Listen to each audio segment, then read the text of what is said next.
Welcome, everyone. It's a pleasure to have you here today at our fireside chat with Steve. For those of you who don't know us, but I'm sure a lot of you do, we're obviously the Institute of Sustainability Studies. We're a sustainability training business, obviously focused on empowering businesses to build capability across their entire operations. Um, we run these fireside chats webinars really as a way to ensure we can upskill and build the knowledge of businesses worldwide. And to be honest, today it's a great pleasure to have Steve Rochlin with us for this fireside chat. We're going to give a bit of background about the issues we're speaking on, but really I hope everyone finds this session insightful.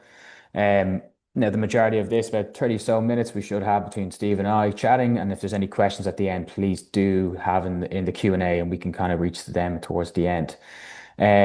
Just a bit of housekeeping in terms of everyone, your video and mute and be muted. But as well, we'll be sending out the recording early next week in terms of those who maybe couldn't attend or also those who are looking to get the recording to pass on to their others. Just give a quick intro on Steve. So Steve Rochlin is a CEO of Impact ROI. It's a consultancy that helps organizations maximize the environmental social performance through strategic ESG and impact measurement. With more than 20 years of experience advising global corporations, NGOs, foundations, and governments, Steve specializes in helping organizations to design sustainability strategies that deliver measurable business impact and societal value. He's the lead author of the acclaimed Project ROI research series, which demonstrates how companies can generate competitive advantage through responsible business practices. And really, what Steve is also the co-author of two influential books on corporate responsibility and sustainable business. Beyond Good Company, Next Generation, Corporate Citizenship, and Untapped, and creating value in underserved markets. And really, I think we were excited to get Steve on board to shift that narrative around value creation, commercial value of ESG operations and sustainable practices, and trying to move the needle beyond compliance threshold. So yeah, Steve, great to have you here. I'm very, very welcome. It's really a pleasure to have you on the call. No, thank you so much. It's really an honor to be here.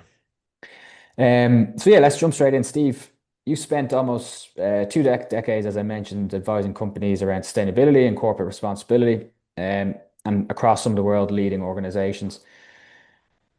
In terms of, I suppose, the last 18 months, and it's been quite turbulent, and there's been a lot of changes both on the political front, the geopolitical front, and how businesses are addressing ESG and sustainability. How would you describe where we are right now? And I suppose, is this a general inflection point for the field or just another one of those cycles the industry has weathered before and can come out stronger as a result? No, I really appreciate the question. My sense is that it is a true inflection point. I've been in the field for 30 years, and I've seen some very difficult times in it, but nothing quite like this. And I think that there's a couple of powerful dimensions going on right now. I think that if you look at what's happening in the United States, you've got a sense in the United States in which, different from some of the up and down cycles for the field that have happened in the past, there's generally been a march forward. It's just whether the pace of that march forward has slowed. What's going on right now is a real competitive effort to wrench the field backwards. And what we're seeing is what I would possibly call the last gasp of the old economic order trying to hold on and gain as much benefits and profits as they possibly can from sort of the old way of doing things, the old way that's going to be very resource intensive, of drawing down resources, of focusing much more on fossil fuels in the energy space. I'm thinking about on assuming that there's sort of an abundant set of resources that they can draw down at whim. And understanding that sense of abundance has changed, and trying to extract whatever profits they can from that way of operating, versus a different economic order that thinks about the economy, the global economy, as one that needs a consistent effort at optimization and replenishment and regeneration, and sees that there's far greater value to gain from that kind of economy than there is from the old one, and a real competition, a real friction. And the argument that's basically coming, and again, unfortunately, led from the United States, is basically saying to the world and trying to export to Europe and change political systems around an economic objective to say, let's get the last amount that we can sort of scrape off of the old way of doing things. And there's still value there. If you manipulate the system, if you gain political advantage, you can get it too. And you can get individual wealth for you and your family. And that means we have to attack and move away from the sustainable energy transition, from ESG, from all dimensions of it. Versus what we're seeing in Europe and in China, where they're saying, no, we have to figure out a way to move and transition into this new economy. There are fits and starts, and China is far from perfect, and Europe is struggling with whether to regulate their way into it or whether Mm. to be more entrepreneurial. But that's creating incredible friction right now. Um, and and there's an inflection point because we're really seeing right now that at scale and on an individual level for each company, there's tremendous, as we'll talk about, business case and economic and financial opportunities for adopting more sustainable approaches. But at global scale, that business case needs a boost, and it needs smart policies and smart infrastructure to support it. And right now, the United States is sort of spreading a contagion to say, no, no, no, no, don't do that.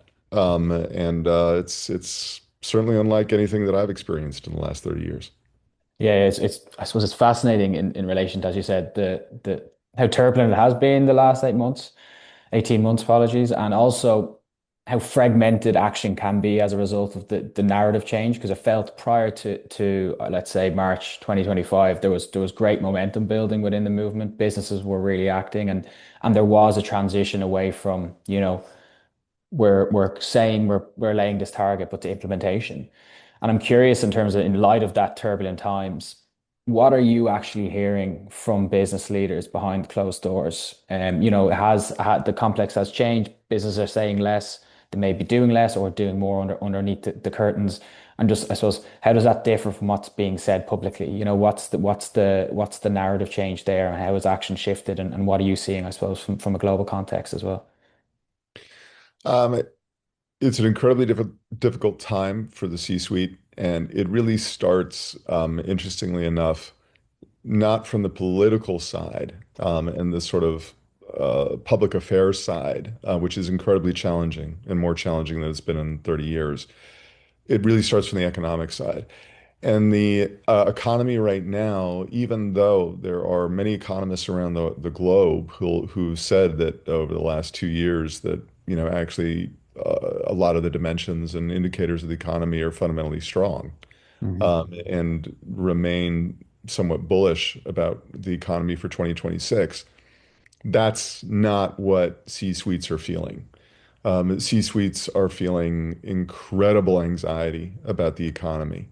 And they're feeling like if the recession isn't already here, global recession, then it's going to happen tomorrow. And that the smart approach is to hoard cash and be very conservative, and also to make sure that they defend their share price for publicly traded companies. And that there's a tremendous amount of pressure under that. And then when they look at the public affairs efforts, they're really focusing on saying, what can we cut? How can we reduce our costs? AI is certainly affecting this, but I think, I don't know. We maybe could talk about AI if we have time, but it's a dimension. I don't know if it's quite as big as people would say right now, in terms of how it's affecting decisions.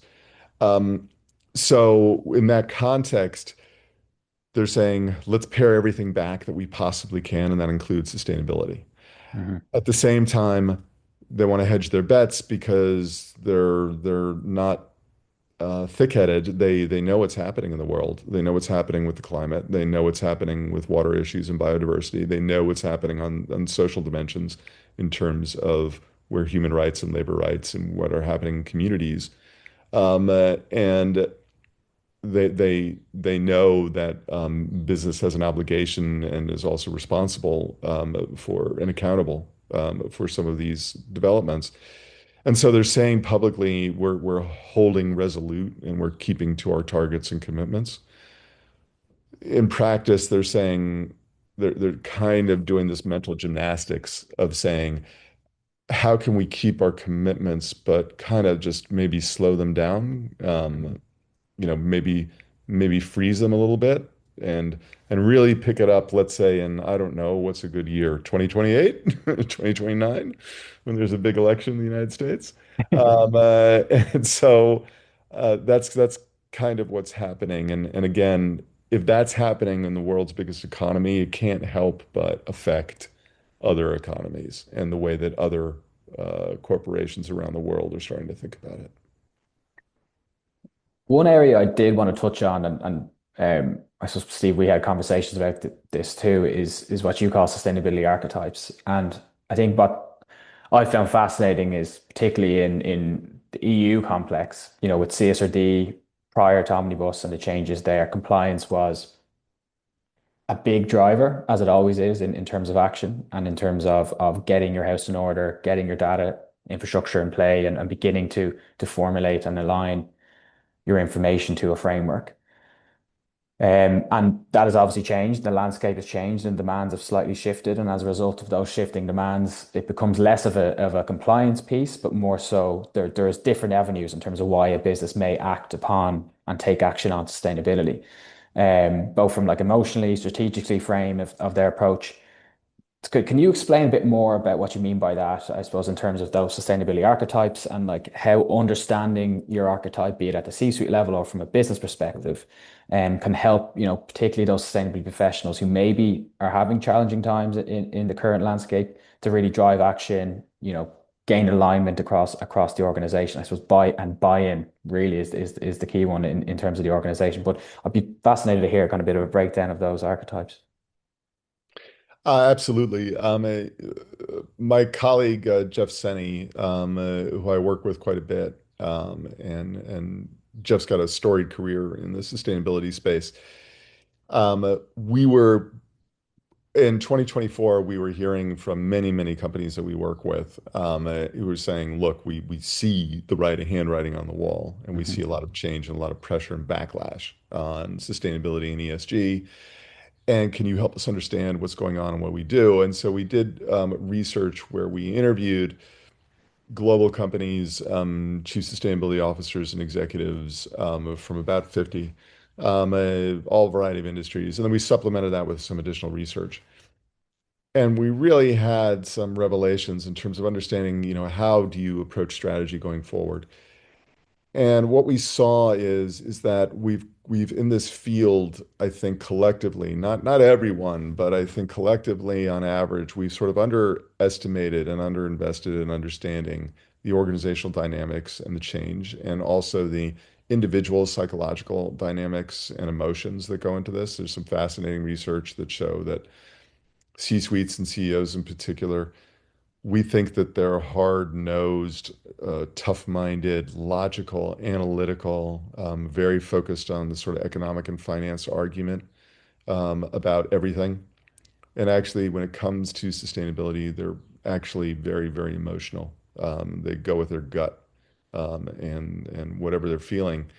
And what we realized is that in many situations, the sustainability team, they're kind of feeling in the moment of where they're going a little bit insane inside their businesses because on Monday they're like the best friend and the celebrated child within the organization, and on Tuesday it's like they're a pariah, and it feels like they're about to be fired, and it kind of goes back and forth. And what we found is that so to handle some of the emotional conflict that leaders have, and this extends not just to leaders, but to really everyone in the organization, they don't really understand the logic of why environmental and social and ethical governance practices are part of the business model. It's not what they were grown up and trained on.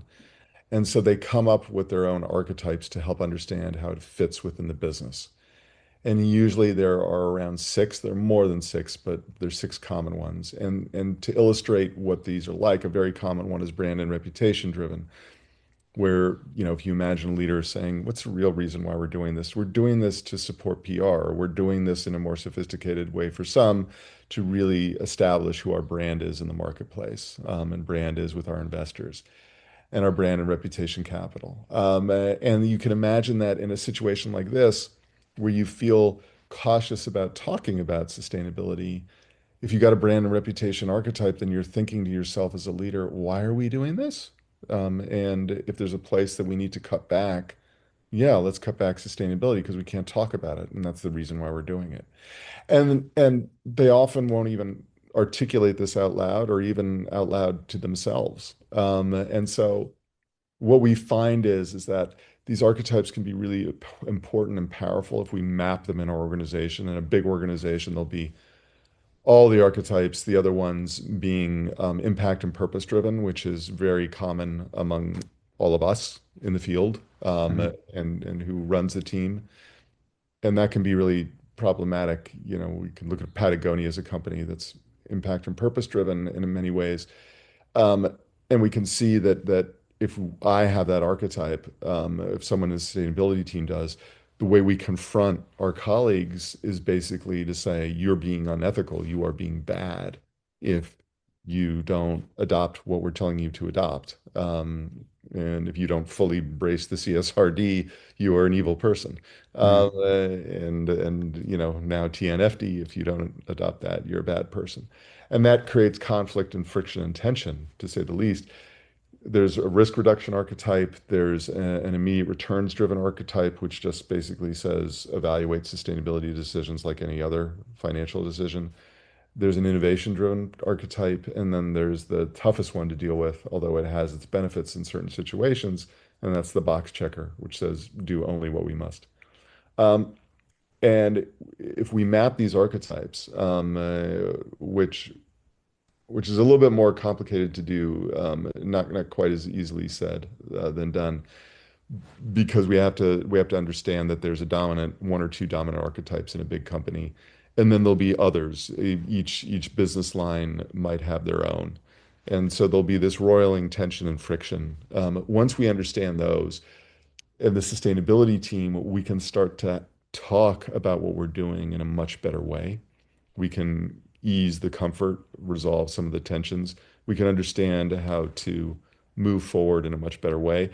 Also, these archetypes aren't destiny. They change. If a new Mhm. CEO comes in, they're probably going to change.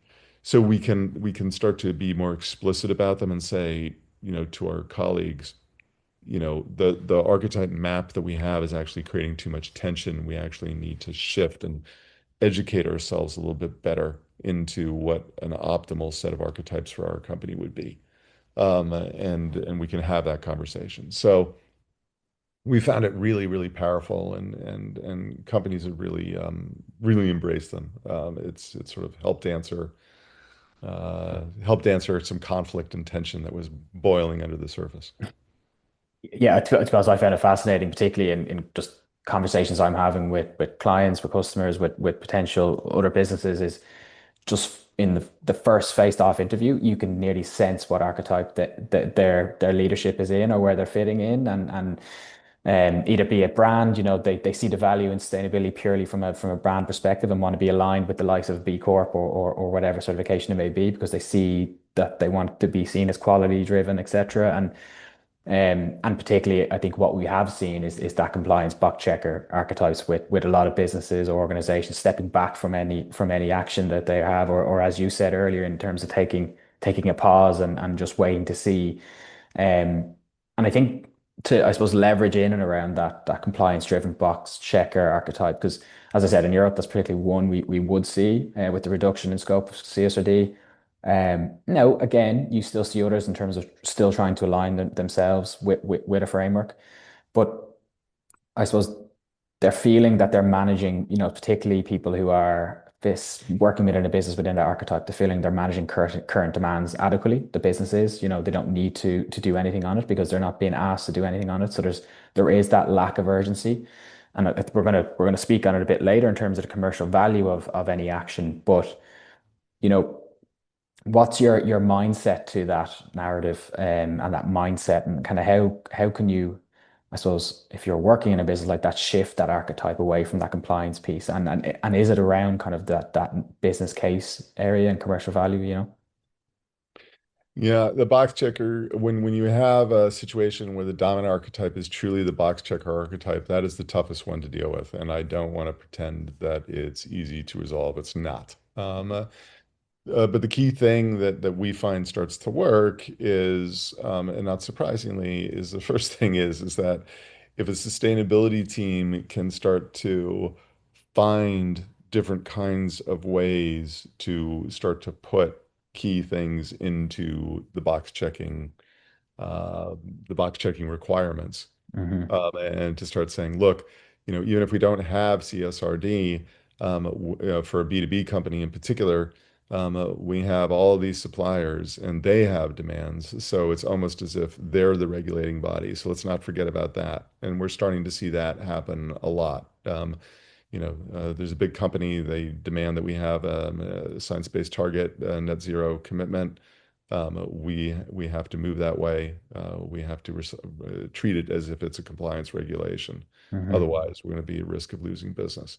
And that's sort of an obvious way of sort of appealing to the box checker mindset. It's like, all right, we got to check that box now. And so the more that we can be clever in terms of understanding and contextualizing that there are these kinds of requirements, even if they're not formal regulation or codified in law. And that's actually sort of going back to Back to the Future. That's the way the field used to work when I broke into it in the 1990s and the early aughts, and ways folks would make progress. So using that and applying whatever kinds of stakeholders they can, who might be creating pressure and demands. So that is a key way. And the other way, which I think we're going to dive into more, is certainly by emphasizing the business case. Because if we can flag and show that there's opportunities either on the upside or to reduce the bottom line, to reduce costs that help the bottom line, or upside opportunities for growth, that's going to help. Yeah, because there can be often this, and probably outside the business or the industry we are in terms of sustainability action is, that compliance is for compliance only, and it is a case of just generating information, reporting, and you can get into that risk of reporting cycle, but ultimately the main objective of these frameworks is one, to standardize information so it can be transparent, but also how they're set up via double materiality assessment, identifying, as you said, those risks, be it reputational damage, market share damage, competitive risks, but also the opportunities and the actions you can take to seize on these opportunities. And I think that is one area you have done a lot, you and your team have done a lot of research in, particularly around the project ROI research, and how any action and beginning to pull together a strategy and implement that strategy can make a really compelling case that the sustainable business case debate is effectively over, in terms of that it's proven there's information there, and in what we have seen, particularly when it's done well. There's some stats you've showcased in terms of boosting profitability by about 21%, reduce employee turnover by 57%, and kind of cut financial risk by up to 30%. Um, I suppose my question is, if that evidence and that commercial value, as mentioned, is so strong, like, why is the inaction still so common, and why is it still so common to get that buy-in oftentimes from the C-suite if they don't fit into a certain archetype? Yeah, yeah, it's key. And let's talk about the business case findings a little bit, and then talk a little bit about the inaction. So it's really exciting. I mean, one of the things that we've done, we did our first Project ROI study in 2015, and then we've just updated it with the great support of Mass Mutual, as our lead sponsor, and then the other sponsors being Luma Sales and Moto, from Europe. Um, uh, and what's really exciting is that we feel like we can sort of settle the debate, and that is that sustainability, when done well, and that's a very important caveat, absolutely drives financial performance for companies. And so that, I think, is an incredibly exciting finding. We can quantify this. The numbers, one is not promised the kinds of numbers now that you were talking about, but that's the sort of ceiling that one can get and aspire to in terms of, boosting sales by 20%, I'll mention, and increasing valuation in the marketplace by 36%. You talked about 21% boost in profitability. You've talked about the potential to reduce financial market risk by as much as 30%. The HR dimensions increase productivity by 21%.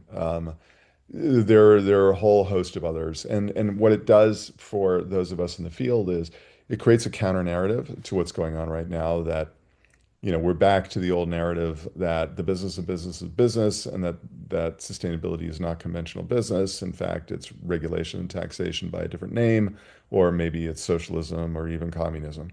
And so we have a counter narrative. And when we look at the research, we found some really interesting things that number one, that uh, well, we'll go into it a little bit more detail in a moment. But let's talk about this idea of the cost of inaction and Mhm. why don't more companies move this forward. So I think there's a few things. One is that we have to understand and sort of reframe a little bit that question. For all of us in the field, we see that the world is on fire and we're impatient and we want everything changed now. But if we look at the sustainability movement, I think it's one of the most underappreciated movements, certainly in modern history and maybe across different eras, because this is a movement that has largely progressed without regulation and law as part of it. And there's been tremendous progress made in that context, as far as I'm concerned. Companies don't have to do any of this. Even in a CSRD world is about reporting and disclosure. It's not about it's not a legal framework which says thou shalt do this. Um, Mhm. um, uh, so even in that context, it's a relatively, we think it's a very burdensome regulation, but it's actually kind of a light regulation. And in the grand scheme of things. So the fact that companies are doing anything um, without formalized requirements to do it is a minor miracle. Mhm. And so I think we have to step back and sort of appreciate that of the progress that's been made since the early 90s when the modern conception of this field really emerged. Um, and so that's one context.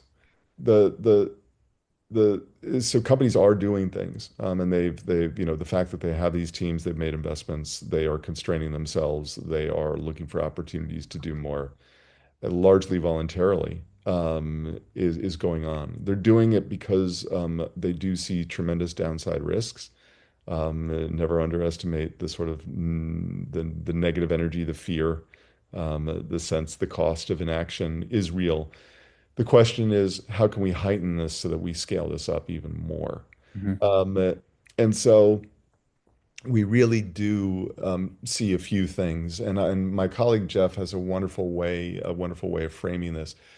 One of the things that goes on within business is that on the financial dimension, you have those who have an economist mindset versus those who have an accountant's mindset. And those who have an accountant's mindset are looking at the balance sheet. They're looking at in 3 month increments, if not even daily increments. And they're saying, how does sustainability affect immediate up and down of where our cash is and where our profits are? And then the economist mindset says, where is the world going and how do we position ourselves strategically to advantage ourselves so that we will have extraordinary profits and earnings enduring over time. And that, it's very, the economist mindset within a business, they tend to have more of an existential mindset. Either we are, famous CEO Andy Grove, only the paranoid survive. That's more the economist mindset. It's either we are going to compete and win at a massive scale, or we're going to be killed. Um, Mhm. and so, how does sustainability help us there? For those within the company that have that economist mindset, actually, strangely enough, sustainability is an easier argument to make because they can see where the world is going and they can see that there are forces trying to stop it, but those forces are ultimately going to be self-defeating. It doesn't mean that the world won't go that way. It'll just be a very difficult world to live in. A much easier world to live in is going to be one in which we adopt sustainable practices. And they see that, and they can see the costs of inaction are massive. And the opportunities, as I've talked to leading economists at some of the biggest financial institutions in the world, they describe the economic opportunity as dwarfing the industrial age, the information age, and the atomic age combined. Um, and so we can for those in the business, we got to find those who have that economist mindset. We've got to engage them. We've got to continue to make them our allies Hmm. within the business. For those who have the accountant's mindset, Project ROI can be really helpful of showing what's the sort of immediate quarterly short-term base of inaction. And you can look at it, the financial risks is a very, very important chapter in the research that we've done because that immediately shows the cost of inaction. That shows that if you're not strong on sustainability, the market actually tends to punish you. In that when there's a down business cycle and share price either stagnates or goes down, the companies that are seen as being best at ESG and sustainability, they get hurt the least. And in fact, they bounce back and may even rise in those situations. So, we can actually quantify, and there's great examples in the airline industry of this and the auto industry and others that show the effects of this. Yeah, it's fascinating, and particularly that breakdown in terms of economist mindset and accountant mindset. And I think, and it's maybe more pitched at businesses with that accountant's mindset. And I believe we are, and I can see it. And I'm interested to get from your perspective, are we at that point now, or are we beginning to really, really get to that point where companies are seeing the cost, more and more in terms of losing contracts, being excluded from procurement processes, or like generally, and it probably depends on sector, facing pressure from customers they weren't expecting to face pressure from. And I suppose these are the underlying drivers beyond compliance that force businesses to take action as well. I'd just be interested to see, are we at that point now? Um, so it's really funny. I just got back from spending with a big industrial company, doing a day of training and workshop with the C-suite. Hmm. And it was really evocative because it kind of tells us again where the psychology of this, the strange, bizarre psychology of this field and the emotional decision making come in. Because in many respects, I would argue that yes, we just don't recognize it. And we're kind Hmm. of purposefully almost willing ourselves to be blind to it. And I'll give an example without naming the company, and hopefully they won't listen to this and are not offended. But there is this sense in which I hear from many of the business line leaders, and they're B2B industrial companies that not a household name and very arcane products that they're making and complicated products, some of which are commodities within the B2B space, and some of which are differentiated. And a few of the leaders of business lines really push back on the notion of sustainability driving value. And they said, look, our fundamental product, it's like we don't see any buyer and head of procurement and supply chain buying because our product has sustainable features. And and is like, of course, our product is has to be more energy efficient. Otherwise, we can't win in the marketplace, and it has to be safer. Otherwise, we can't work in the marketplace, and we're competing tooth and nail and vicious dog eat dog fight against our competitors who are trying to make their products more energy efficient and optimized for sustainability and circular. They were all competing on adopting those systems ferociously because the customer won't buy them unless we do. But they're not buying on sustainability. And I'm going, dude. Just said I it. don't know. I don't know what to tell you. It's My right job is in front of done. your nose. And I hear this type of thing again and again and again. And I actually talked to the global head of supply chain and purchasing for a famous a brand that's both B2B and B2C. And he just laid it out really, I was like, he was saying any company that comes to us with products that have sustainable features, they are going to win with us. We're going to buy every single widget they have Mm, across any kind of product that we're buying. And I said, I'm going to call BS on you because I keep hearing from all of your big customers that you won't pay additional price for it and they don't see it. And he goes, I'm the head of supply chain, man. I'm not in the business of paying more for anything. mm. I'm going to constantly pressure my suppliers to reduce their prices. And they know that. It's like, and honestly, they're not seeing it because when they have sustainability features, maybe I'm not letting them charge me more, but I'm letting them charge me the same. And it's like, do you honestly think that week in and week out that there are other suppliers, from around the world who aren't trying to approach me and say, I can sell this to you for cheaper? It's like, yeah, I am buying. In effect, I am paying you a premium. You just don't realize it.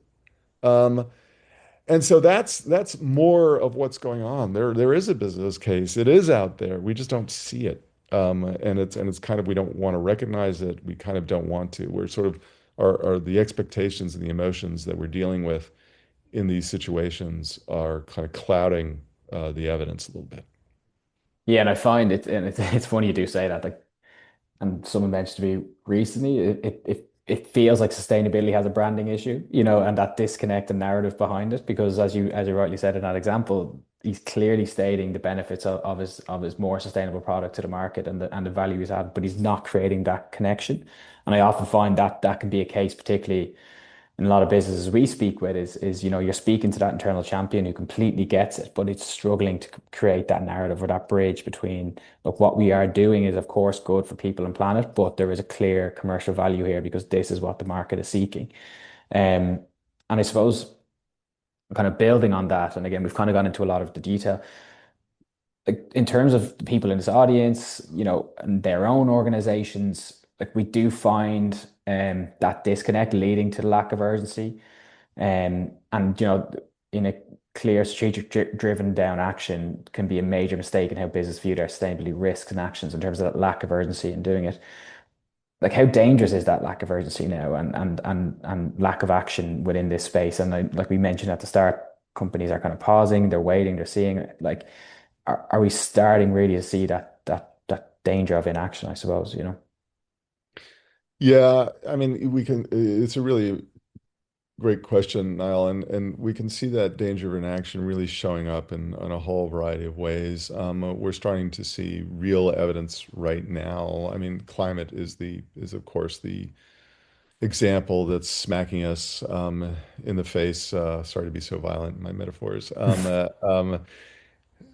Almost daily right now, and we're starting to see the costs of the previous inaction, and it's becoming very, very real right now. And so, everyone who's been doing TCFD and now feels like they have to do a climate transition plan, Mm, when one reads them, they're often very perfunctory. And you can kind of tell if you've got some experience in the space that there's a way to write those things for public consumption, which makes it kind of look as if the organization is doing something, but really, really is just doing what they were doing programmatically and not changing much. Um, and so there's actually a phenomenon in businesses in which there's a academic term which I don't remember right now, but basically it's performative compliance. And companies are masters at this. And there's an interesting study that looked at business ethics, and that in the business ethics world, and areas of bribery and corruption, has anything really changed since the major laws started to come? And these are formal, there's a lot of legal codification in this in the UK and in Europe, and there's laws in the United States and elsewhere. And has it really changed implementation over the years? And the answer is no. Um, that there's evidence that corruption and bribery is still relatively at the same level as it was before these laws. And in fact, thanks to a lot of what's going on in the United States, it's probably going up a lot Mm, right now. Um, and you would get in these situations of performative compliance. And you get in a situation in which there's another academic term, which I'm going to forget, but the practical way of talking about it is operationally, there's sort of turning dials. And you can see this when someone has a target for 100% renewable energy by 2030 or 2035. And the way that they're sort of reflecting that is they're putting up a solar array in their headquarters site and trumpeting that. But then they're going out and they're telling their business lines, don't worry about that. You know, your operating your capital expenditures, operating expenditures, and margin targets are, you know, not going to allow you to make similar investments, so don't worry about it. Just do your thing. And so it looks to us as if they've done something significant when they haven't. mm, And so that's what a lot of companies have been trying to do. So they have been doing things, they just haven't been doing it beyond performative. And so the cost of inaction are really starting to show up. One is that you know, there's a classic advertisement in the United States, which is on the air for years, basically where someone says you can pay now or you can pay later, and we have to look at this as an investment and in a practice that one gets better at over time. One finds the cost and experience drive down. If you don't differentiation, one of the things we learned from Project ROI is that being a first mover to get the differentiation advantages is really, really important. mhm. And the cost of inaction is that you lose that ability to be to get differentiated branding. You lose that ability to get, as I was saying, the experience of the practice and understanding how to run more sustainably. You also lose the benefits of building the kinds of internal dynamics and efficiencies that you get, the operational efficiencies, the internal trust, the internal engagement that you get that drives greater productivity. In a practical way, the more you delay, the more you miss those things, and the more one's competitors get them.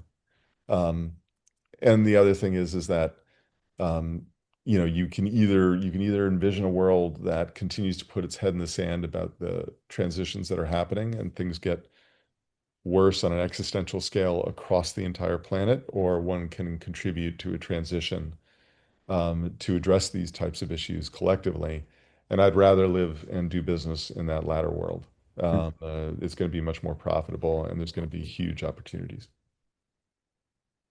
So as one thing that resonated with me is particularly on that Project ROI research where you said when sustainably done well and that first mover and again in your experience because I think this is something that like constantly boggles my mind is what typically holds organizations back, you know, from that meaningful action or that doing it well? Because as you said, is it that clarity issue where, you know, the example you showcased, he's outlining all the stuff they're doing well, but he's just not making the connection, therefore isn't investing his time that C-suite individual. Is it capability across the team? But I know there's a lot of capable people, or is there a disconnect between, you know, where they want to get to and how the organization is built in that regard? Is there competing priorities like we outlined, you know, the cost, etc., and what kind of can get shut off first? Or is there something again fundamental back with that leadership piece in terms of how they're framing it in their mind? It's just I'm curious to understand from your perspective, what is that hold up, I suppose, from being that leader and doing it well, you know? You know, one of the things that sometimes I like to say is, you know, doing sustainability well is not rocket science. It's actually much Hmm. harder. Um, um, and so the good news is that, and what makes it harder is that we've sort of underestimated the psychological dynamics and the people dimensions in terms of changing mindsets of getting people to change the way they look at the world and the way that their business is run.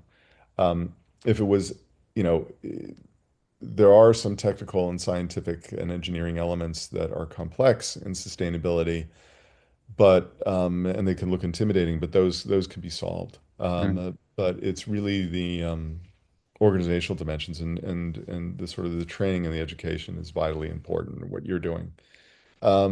And so when we look at what doing it well involves, we have this rubric of fit, commit, manage, and connect, and each one has their challenges. The fit is really about really ruthlessly focusing on understanding one's business expectation of key stakeholders, both business and non-financial stakeholders, and aligning sustainability priorities to those expectations and who one is as a business.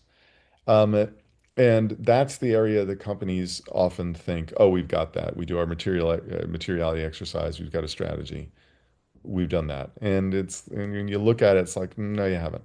mm, You really have to understand, who you are, and where sustainability fits in and where there are tremendous opportunities and advantages in terms of a more sustainable approach and where there's downside risks in not doing it. And then also having an honest conversation of saying, even though there may be some demands of us to adopt certain practices, it doesn't make sense for us, and we're not going to prioritize them right now, even if they're sort of trendy and people want us to. So that dimension of sort of fit and getting in the sort of mindset to go beyond the materiality exercise, which has become for many a compliance exercise and not a mhm, strategic exercise, is really important. The commit part is really important because commit means aligning incentives to sustainability. And that's really, really hard right now because the key incentives at the C-suite, if one is publicly traded, is to do whatever one can to get the share price up. Um, and and it's not logical to understand how sustainability fits in that. Everyone, not just people in sustainability, are coming up and saying, hey, if we improve our approach to HR, if we improve our approach to public relations, if we improve our approach to government relations, it'll boost our share price. And they're constantly inundated with that argument, and C-suites get very cynical about that. That's one of the emotions that they're dealing with is this sort of cynicism. So part of our job in the field is to start showing and understanding things like Project ROI that say actually there's some there's some backing mm, that we can support the share price. We need to align the incentives to the key business performance indicators that matter most to the C-suite, and to our leaders. Um, and we need to, in the words, I saw a presentation of a chief sustainability officer of a major corporation who said, we need to stop being so precious in this field. The way I would describe it is we've leaned so much into our own impact and purpose driven archetype that we can't see anything else. And mm. that we're saying, we see, do we really have to make the business case? I heard a quote from someone who basically said, I did not get into this job to help the business make money. I'm in the business to help, save the world. And I'm like, I'm sorry, my friend. You are employed by a publicly traded business, which is kind of ruthless in the marketplace, and you are there to help it make money, whether you like it or not. So that's part of what you need to do.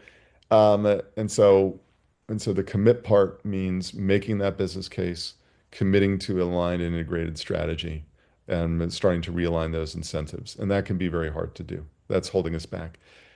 The manage part, we have to manage this with a lot more discipline and measurement. The measurement's lousy in this space, both for the business case and for the impact case. Um, so that's holding us back.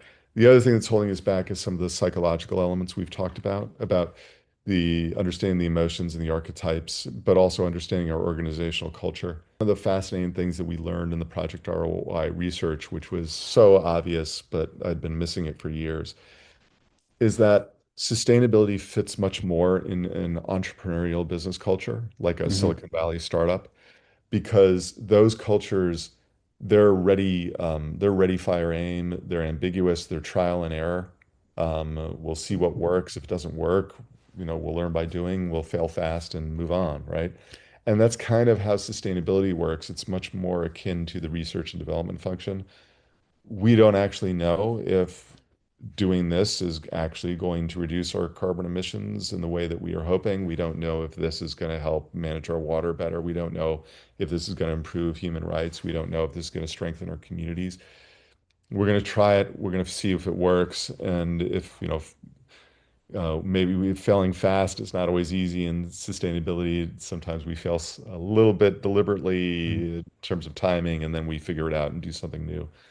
Um, that's a Silicon Valley culture right there. But if you're an established business, you've got your CEO saying, we want to be like those Silicon Valley startups, but they're not. Mm. They're very linear. They're very ordered and processed. They're saying, create a strategy. Those strategies have to have measurable objectives. We have to have 3-month milestones every quarter. We have to assess whether we're on track or off track. If we're off track, you need to justify why. If you're off track 2 or 3 quarters in a row, I'm going to put you on a 90-day performance improvement plan. If you don't improve, you're fired. Um, and that does not lend itself well to how sustainability works.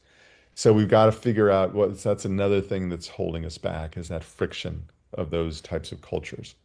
And we have to figure out a way to do our best to adapt to the organizational cultures that we have.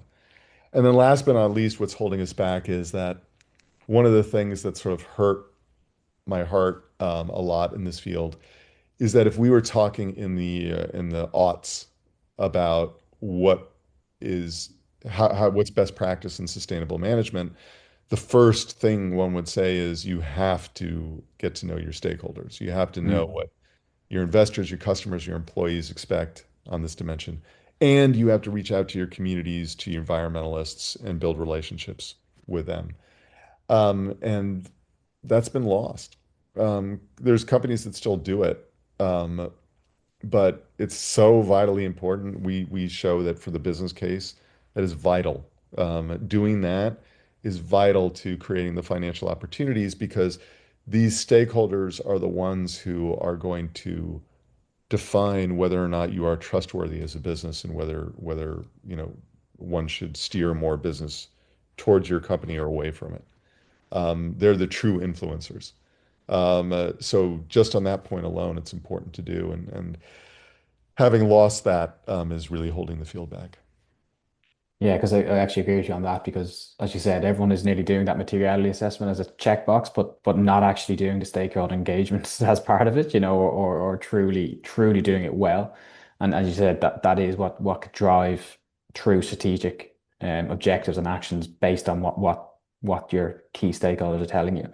And I think, as you said, the key word there being adapt because you nearly need to be a chameleon in the environment you're in and speak the lingo and tone of bringing back to the archetype of that business or how it's set, um, which is really fascinating. And look, we are running out of time, so just one quick fire question, Steve, for you because I really appreciate the time. This has been fascinating, and really brilliant just to chat through.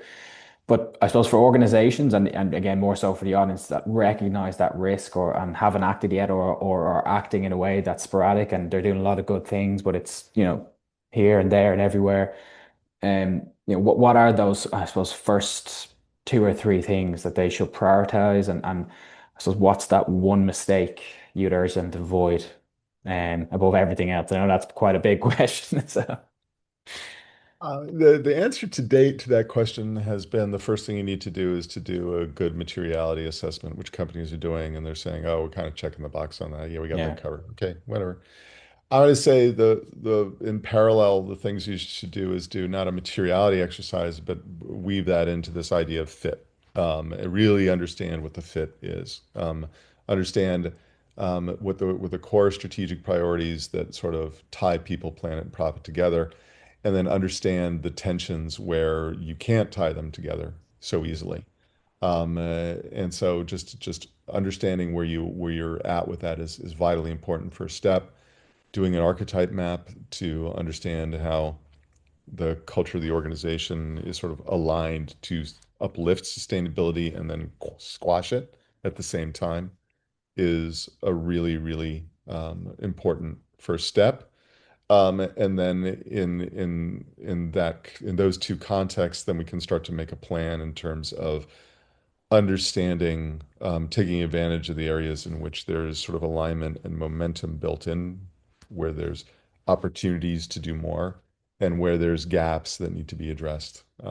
So those are sort of and there's the business, making the business case is sort of part and parcel with all of that. So those are the things uh,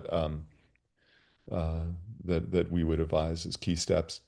And a major thing to avoid is to just get caught up in the way the winds are blowing on a day-to-day basis.